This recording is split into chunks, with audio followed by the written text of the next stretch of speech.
Why do we suffer when we've done nothing to cause it? Why does God let unjust things happen in your life when you are following Him? It may be hard to hear, but whatever you are going through, whatever painful or unfair thing you have over your life has purpose behind it.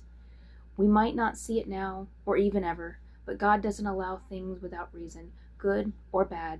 It will all be used for His purpose. Even the most heartbreaking and darkest moments can be and will be turned for the better. Think about the time in Acts 16 when Paul and Silas were imprisoned after freeing a woman from a demonic suffering. She was being used both by spiritual demonic forces and men oppressing her for their own desires. Yet, instead of being met with good for releasing her, the men who owned her did what they could to imprison them for their deed.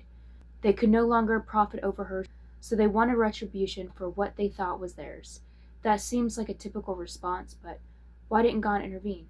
A God who brought plagues down on Egypt to free his people, the same God that held the lion's mouth shut to save Daniel and protect 3 men from blazing flames to not even smell of smoke, a God that could strike those men down for even thinking ill towards Paul and Silas after they served his will. Why did he let them get locked up? How is that fair? A God that in the same book sent an angel to walk another of his disciples out of chains and jail. Clearly, it wasn't a matter of inability, so why would he not help them?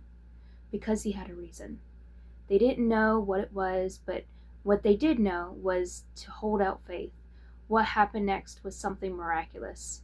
Those 2 men were in jail singing hymns, and an earthquake caused the jail to free everyone in it. Even then, they stayed. They and everyone else stayed. So when the officer who knew his life was over if any prisoners escaped, and assumed some must have, if not all, was about to go out on his own terms, Paul spoke out to save the man not only from a physical death, but from a spiritual one as well.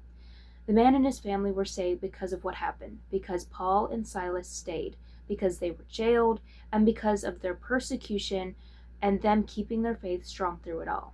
Because of bad things that happened to them and them not letting that keep them from holding the faith and love and trust in God that they always do. So though we don't always know what God's reasoning is to not save us from whatever it is, trust that He has a reason, and that reason is enough.